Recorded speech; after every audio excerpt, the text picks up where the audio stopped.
Hi, you're welcome to Photographics Academy. Okay, so today we are going to be learning how to create this composite that you are looking at right now, start to finish, how to create the composite. So what is the first thing that we are going to be doing? We'll drag in the two images we are going to be using into Photoshop. One will be the background, the other will be the object. So minimize your Photoshop, locate your file. This is my file. I just dragged the both of them into Photoshop, place it right here, and it's going to load up. Let's wait for it. Okay, so this is the image I want to put on this background. I want to put this image on this background. So what is the first thing that we are going to do? We are going to separate this image from her own background so that we can place her on this background. So how do we do that? Select your image. We are going to be using automatic AI in Photoshop to select the object. So go to this tool right here. It's called Quick Selection Tool. Click on Quick Selection Tool, select subject, and wait for it to do its magic. Okay, so Photoshop is done with its magic. You go through the image to make sure that the selection is perfect. If it's cutting in too much, you minus the selection. If it's not selecting all, you add to the selection. So hold your mind or your alternate to minus from the selection, and hold your shift to add to the selection, and hold your shift to add to the selection. So I'm going to select the background so that I can add that. I did that by right clicking and pressing select inverse. So when you select inverse, zoom in on your image. So this floor right here, the leg is not properly selected, so I'm adding to the selection by holding my shift like this. So that one is added. Go through it. I'm losing her leg right here, so I'm minusing from the selection. Just go around, take your time and go around the image. Make sure you are having a good selection. Look at this part here, just minor changes here and there. Look at this one, it's not looking smooth, so let's just adjust it. Okay, so just go around your image to make sure your selection is perfect. We are losing a bit of our shirt here. We are losing a bit of our shirt here, so just minus from it. Can see the edges. I can see the edges right here.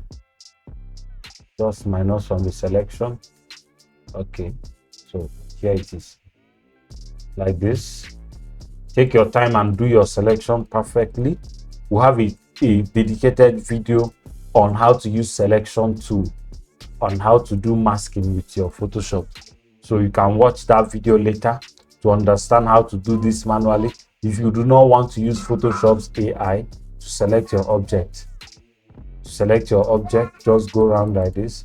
Make sure you have a very nice selection, because if you miss your selection, it's going to affect your overall result. Okay, so we are done with our selection.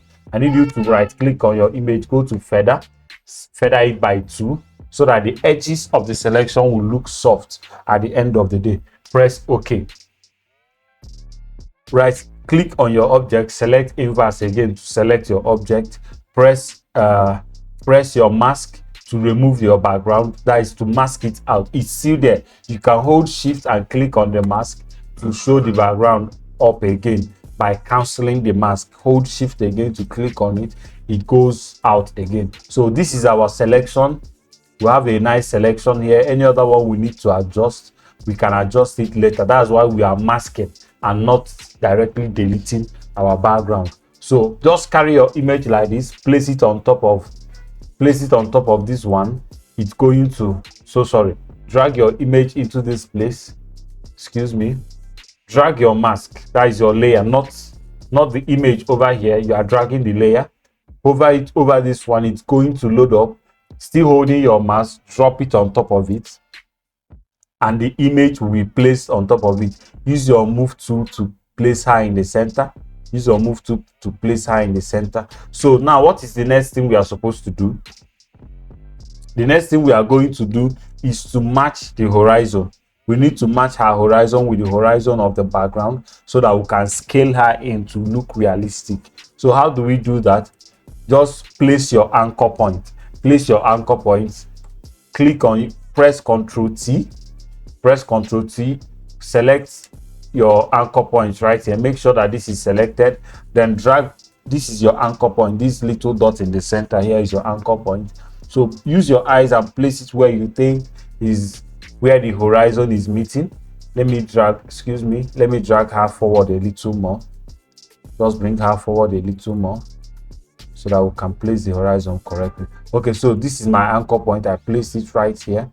Yeah. So from what this does is that once you place your anchor point and start scaling your image scales in proportion to that anchor point. It uses that anchor point as the center.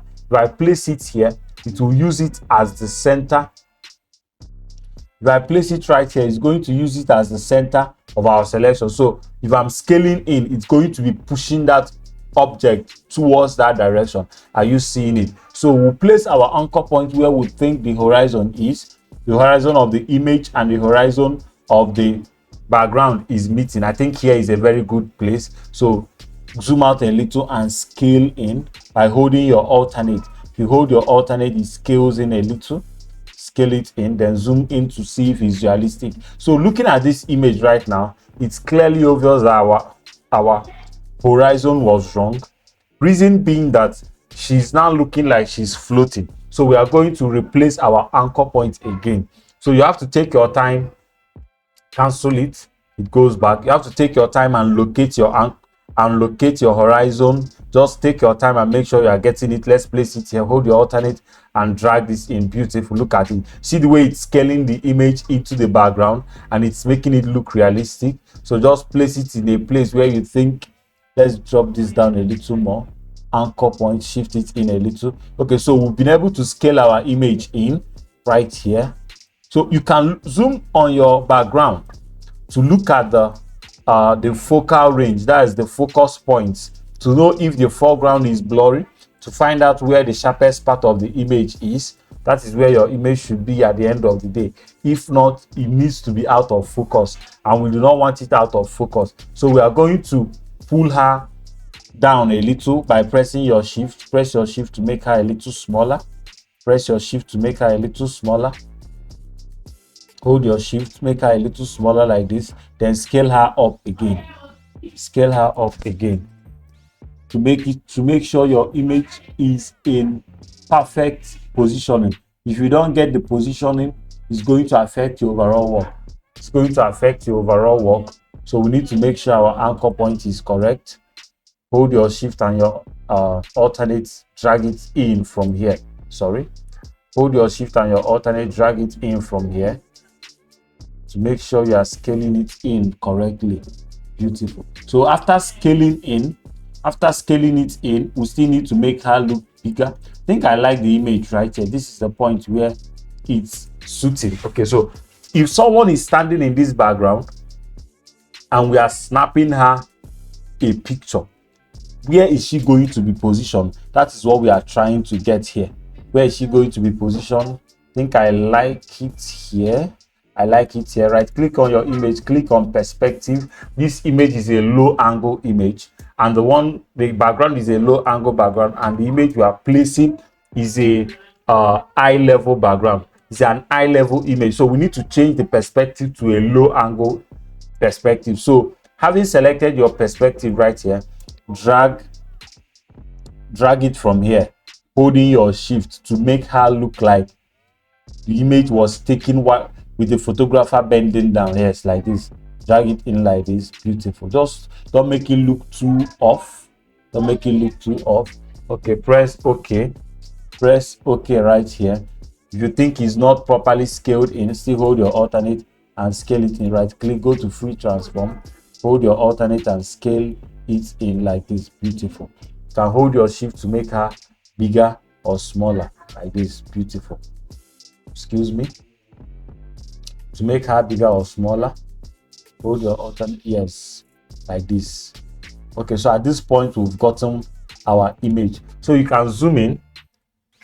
Because obviously we are going to be cropping at the end of the day. So you can zoom in to look at it like this. Look at the image like this. Beautiful. So in real sense, if this lady is standing in this background, this is what she's going to be looking like. I think she's still too big. Let's bring her down a little. Hold your shift, click on the points right here, make her a bit smaller. She shouldn't be too much taller than the cars right there. Okay, so say okay, zoom in a little. Now, if this lady is standing in this background in real life and you snap her bending down with a camera, this is what you are going to get. So we've been able to match the perspective and the horizon. The next thing we are going to be matching is the luminance. The next thing we are going to be matching is the luminance. The next thing we are going to be matching is the luminance. So go to your adjustment layers, click on black and white to take away the colors. The reason we are taking away the color is so that we'll be able to look at the brightness of the whole image, both the background and the image, to be able to match it. So click on your image layer, go to curves adjustment layer, clip your curves to the layer under it by holding your alternate and clicking in between right here, or use this point right here to click it. This is called clipping mask. So we've clipped everything we are going to be doing to curves. Now will be affecting just our image, not with the background. So bring the brightness down till it starts looking like the brightness you are having in the environment. I think this is too dark, so just match the brightness like this. Beautiful. So we've gotten, I think the shadow is too deep, so you can lift the shadow a little like this. Yeah, beautiful, like this. It's too dark, bring it up a little, or it's too much. I think there is okay. So this was the image before we matched the luminosity. This is the image after we match it. So you can delete your black and white layer now. Look at the image, it's already looking realistic just because we matched the brightness. Look at it, this is it without the curves, this is it with the curves. Beautiful. It's already looking like it's in the background in real life, just that we need to do a little more adjustment. So what is the next thing we are going to be adjusting? The color of the image. She has too much red in her skin than that of the background, and that is one of the major reasons why the image is not looking realistic. So what is the next thing we are going to do? We go to adjustment layer, color balance, go to color balance, clip it to the curves or the layer beneath it by holding your alternate, clip it, it clips. So looking at the shadow of the whole overall image, we are having some greenish magenta in the overall shadow. So what do? We go into our toning, go to shadow. So in this slider, we just click on we'll add a little magenta to the image and add a little cyan to it. Look at, if you add too much red, it becomes too bad. Just add a little cyan to make the colors look similar to each other. I think a little, no, yellow will be bad. Let's put this back to 0. Like this. Okay, so look at it without color balance, look at it with color balance. What is the next thing we are going to be looking at? The midtones. So go to the midtone, look at the overall midtone of the whole background. I think we are having cyan in the midtone, so add a little cyan in your own midtone as well, or a little red. Okay, a little red will be nice, a little red in your own midtone. Now we've been able to match the color. Look at the color of her skin, look at the color of the background. The only difference now is that she's too saturated more than the background, so we have to add one more adjustment layer, and that is hue and saturation right here. Clip it down again, then drop the saturation a little, to match that of the back. Look at it, beautiful. So this is before, after. Let me show you the overall before. I've selected these three, so I can click on one, all of them will close eye. Remember, we are clipping this, that's why it's taking away the background as well, because we are clipping these ones to this one, to the subject layer itself. So, and we can't stand the risk of unclipping it now. So let me just show you the effects step by step. This is the luminance adjustment, this is the color balance adjustment, and this is the hue and saturation adjustment. So these three adjustments we are put together to bring our image to a place of similarity with the background. So what you're going to be looking at, look at the environment light around it. Now, don't bother about the edges of the hair, we are going to fix that later. Look at this image, look at where her head is. This is the level of her head. There is a light shining here towards her. So we should be having a reflection of this light on her skin to make it realistic. So what do? Add a curves adjustment layer. The color is yellow, so it means it's a warm light. So we'll go to blue. Opposite of blue is yellow. Add a warm tone to the whole image, a warm tone. So the green is too high. Bring it down. Go to your green.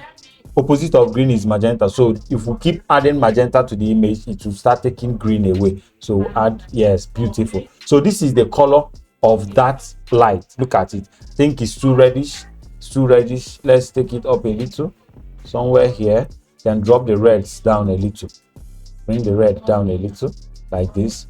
Maybe you can warm it up more by adding more yellows to the image, like this. So this is the color of the light.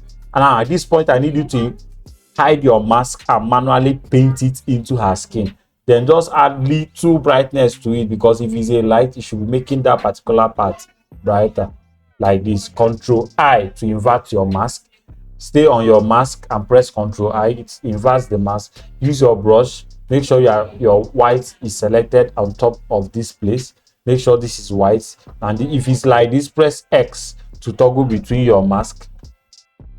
Zoom in on your image. Make your brush smaller by clicking on bracket open or bracket close to make it smaller or bigger.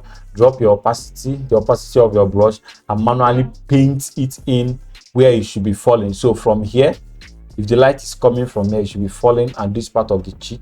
So we just put the light on that part of the cheek, manually paint it in. If you think the brush is not doing enough, you can increase the opacity, but don't make it too strong. Yes, this part of the face, just this part of the face.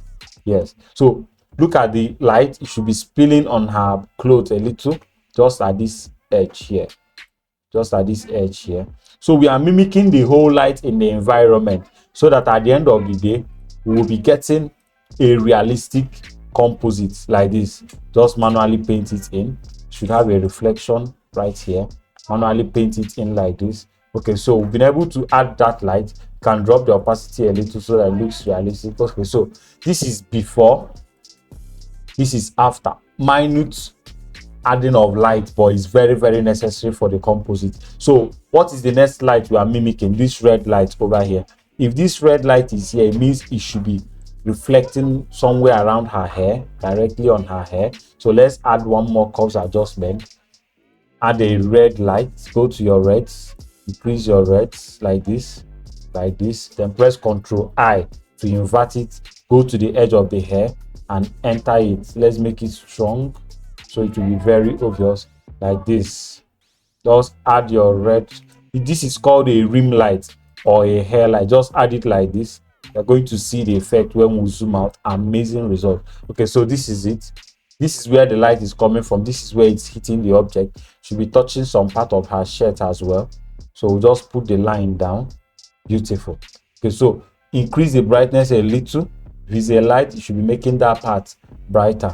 Drop the opacity a little to make it very realistic. Okay, so this is it. Before, after. I think it's too much. We'll bring it down a little. Nice, I have it. Before, after. So this is the overall. This is everything we've done so far. The light is hitting on the car here, so which means it should be hitting on other parts of the body as well. So let's just paint it in on some other parts as well. We are just mimicking the lightning in the whole scene. Okay, so we are done with our color balancing. The next thing we are going to be taking care of is the shadow. So let's study where the shadow of the cars are falling. This is where, look at, this is the shadow of this one. This is shadow of this one. This is the shadow. So the shadows are falling from right to left, which means the lightning is coming from right to left. So that means we are going to be casting our own shadow right to left, mimicking the pattern of the shadows in the car to make it very realistic. So select your object layer down here, duplicate your object layer, select the one below that is directly on top of your background layer, press Ctrl L you can apply the mask if you want to. Right click on the mask and say apply layer mask, so that we'll just have a single layer. So press Ctrl L. It will open up your levels for you. Drag your dark point to the extreme right, and drag your brightness output level right here to the extreme left to make your shadow very dark. So you're not going to see the shadow now, but wait, press OK, press Ctrl T, right click on your image, go to distort and drag it down. Hold your shift so that it drags down in perspective. Look at it, drag it down. You can leave the shift if it's not going down, but we don't want it so long. If we start using shift, it's going to push out so long. So we need it to be mimicking the pattern of the cars. So we just leave our shift and place it where we want it to be. You can make it bigger by holding here so that it will be very visible like this. Look at it, look at the shadow we are creating. Amazing realistic shadow. Make sure that your shadow is touching the floor and that is directly under her feet. It's directly under her feet. Make it a bit longer. We are going to be softening it out. Okay, so this is our shadow. We've successfully created our shadow, but the problem is that the edges are too sharp. If you look at the shadows of the car, it's obviously a soft light. The edges are too sharp and it's too dark. So what do? Change the blend mode from normal here to soft light. If it's not softening it out, just scroll through to see the blend mode that softens it out. But if none is working, just click your soft light, reduce opacity to make it layers. That is it. It's now very fainting. Now looking at remember we are mimicking the shadows of the cars. Looking at the shadow of the car, it's from the point where the shadow started, it's sharp. As it goes down, it fades into blurriness. It fades into let's say that the opacity keeps going down at the edge of the shadow. So we are going to be using tilt blur to produce this kind of fadeness. Is that a word? To produce this kind of fading. Yes, that is it. To produce this kind of fading in our shadow. So what do? We go to filter, blur gallery, tilt blur. So having selected your tilt blur, make it small, bring it close like this. Look for the middle one. Excuse me. Let's zoom out a little so that we can see what we're having. Okay, so this is it right here. Make it small, bring this one down, bring this one close, bring this one down, bring this one close, drag it close in like this. I do not need this one right here. So we can delete one, bring it back again, tilt blur. Okay, so we have it right here. Bring it like this. Make sure that these ones are very close to this one. Bring this one closer. Bring this one closer. Excuse me. Bring this one closer. Bring this one closer so that it will be very slim. So I need you to rotate your tilt blur by hovering over these lines here. Just hover over it. You are going to see where it's going to turn into. Look at it here. So this is where you can rotate it from. Drag it like this. So we are mimicking the pattern of the shadows in the car. So, and it's horizontal, and tilt blur applies horizontal. Look at the way it's applied. So here is 0%. From here to here is 0%. From here to here, reduce, like it fades out as it's going up. Then from here out is 100% blurriness. Let's do it so that you see what I'm talking about. Oh, sorry, we are applying on the shadows. So tilt it, just tilt it, rotate it to follow the pattern of your shadow like this. Then drag it down to where your shadow is. Yes, like this. Drag it down to where your shadow is. You can use your arrow keys to drag it. Let's just drag it down. Use your arrow key to move it to where your shadow is, like this. Use your arrow key to move it to where your shadow is, like this. Just take your time. Once you get to where the shadow is, you stop. Okay, so we are in the shadow. Now remember that at the point where the shadow started in the car, it's sharp. As it goes out, it fades out. So we are going to be mimicking that same style. Remember we said that here to here is 0%. Here to here fades as it's going up. Then from here to here is 100%. So what do? We put the one of 0% right at the point where the shadow started. Right at this point where the shadow started is the 0%. Drag it in a little, then drag this one out a little. Increase your blur so that you see the effect. Look at it. Yes, look at the edge. Look at the edge of our shadow. Look at the way it's fading out here. Then look at the way it's 100%. If you think it's not proper, you can bring it in a little. You can drag it out. So I think I like it at this point. Increase the blurriness a little more to fade the edge out very well. Okay, so this is it. Press OK to apply your blur. Let's wait for it to apply. Let's wait for it to apply and zoom in a little. Now look at that shadow. Look at that shadow. We are still having hard edges right here, so we'll drop the opacity down a little more, like this. Beautiful. Now, having added that type of shadow, you can equally go that type of having added our blur, can go to Gaussian blur and add a global blurriness to the whole shadow. We do not need this hard edge on the floor, because looking at our car, we do not have any hard edged shadow. So we need to keep it as soft as possible. I think I like it at this point. So press OK. Reduce your opacity a little more to fade it out. Yes, this is it. So we'll go back. Look at that shadow. Let me do before and after so that you'll be able to see what I'm showing you. This is before. This is after. Very realistic shadow. Very realistic shadow. So let's deal with the hair. Let's deal with these white halos we are getting in the hair. Simple. You can use your brush to clean it. This is our image layer. So go to your mask. Take your brush. Just zoom in a little. Make sure your X is selected.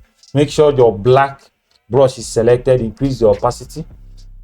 Black should be your background color. White should be your foreground color. Then clean out that halos like this. Just paint over it like this. You can dab this one in. Paint over this one. Just the white points, just dab them out like this to make it very realistic. Look at this one. Look at this one. Look at this one. Look at this one. Beautiful. We've just taken care of that. If you think it's still too much, just take care of the edges using your brush like this. Beautiful. Beautiful. Beautiful.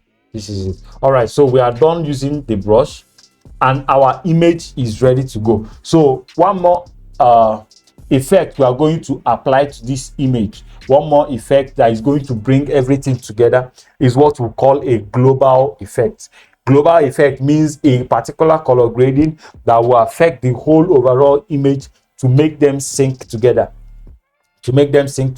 How do we do that? We're going to be using our color lookup table. You are free to use any adjustment tool you want, but let's use our color lookup table for the purposes of this video. So go to the topmost layer, press your adjustment layer, select color lookup, and go through it to know the one that suits. Look at this one. Beautiful. To know the one that suits your own personal artistic style. So just going through the image. Look at this one. Very realistic. Just go through the colors you have there. You can mix two colors. I think I like what this color is doing here. It's adding some contrast. So I'm going to apply this one with another one. Look at it. So what I will do is I will reduce the opacity of this one a little.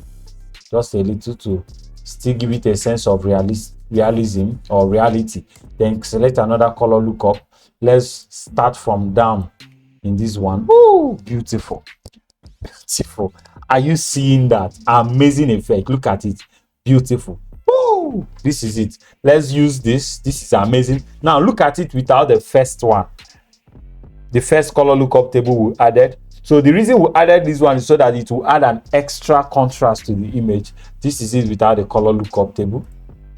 This is it with the color lookup table. Amazing result. So at this point, we are done. Let me zoom in a little so that you can see what we are doing. But first of all, make sure you are reducing the opacity of your whole effect so it doesn't look out of reality. This one is okay at this point. This is okay at 50%. Look at the image. Amazing. Without color lookup table, with color lookup table. Amazing result. So this is it. Let's pull everything together and show you an overall before and after. Control Shift Alternate E pulls everything together. Now there's one more thing we need to do. We need to crop this image. Our object is looking too small in the background that we cannot see what is happening here. If you wish to add blurriness to your background to give it a little more depth, you are free, but that is not what we are doing today, but you are free to do that. So what I'm going to do now is I'm going to crop this image in by 8 by 10 using 8 by 10. Just crop it in like this. Make sure that she's positioned in the center. We are using the leading lines on the walls over her head to pull attention into her in the image. Bring this one up a little. I think I like it here. Press OK to zoom in. Okay, so this is it. This is it. You can decide to crop in a little more if you wish. You can decide to crop in a little more if you wish, but we are done. Amazing result. Amazing result. Amazing result. So let me show you the overall before and after. The overall before and after. So this was the image. Let me show you all the steps we took to get to this point. All the steps we took to get to this point. Okay, so this is our empty background. This is our empty background. So the next thing we did was that we added our image. But before we added our image, we already maxed out the background. This is the original background of the image. We already maxed it out. So after adding our image, we started adjusting the luminosity. This is where we adjusted the luminosity. Everything you see here is where we adjusted the luminosity. This is the curve that adjusted the luminosity. After we adjusted the luminosity, we adjusted the color. Let me zoom in so you'll be seeing the effect very well. So we adjusted the color. So this is when we didn't adjust the color. Just very little effect, but very, very important. So we just dropped down. We added few colors in few places. Then drop down the saturation a little to match the environmental saturation of the background. So after that, we added a little curves adjustment layer to rim her face, because we saw a light pricking from this part of the room, which means it should be hitting on her face. So we manually created the light effect on her face. Then there's another light hitting her from behind, so we needed to add that same light to her hairs. So we added it from using this curves adjustment layer over here. Look at that, you see a little glow of red behind her hair. That is the light effect down here. So after doing that, we did a global effect by adding color lookup table. This was the first one we added to add a little contrast, but we thought the contrast was too high, so we added one more color lookup adjustment layer. This two color lookup adjustment layer was just for a global effect. Now we are missing one thing, and that is our shadow. If you look at the overall image, the image is looking realistic, except the fact that the shadow is not there to make it look like she was standing there at the point of the snapping, because the cars around have shadows in them, which means she should have shadow. So we came down here and we added shadow under the subject layer. Look at the shadow down here. Let's rename it shadow. This is our shadow down here. This is our shadow. So this is our shadow. If you open it up, you are going to see we mimicked the pattern of the shadows in the car in adding it. Look at it before and after. So this is the overall result. Then we cropped in a little after we have created the visible stamp layer. Then we cropped it in a little over here. Remember that our background was quite tall. Oh, the pixel have been lost. Don't worry. We cropped it in a little up here, and that is it. Beautiful effect. This is how you can do your composite, even converting images taken from day scene into a night scene. This is the simple tips you can use to do your composite. We'll have a more detailed video on how you can do composites, very more detailed on with color balances around it, coming up for you very soon. Stay tuned to always watch our videos. You are going to love the things you are getting. Thank you.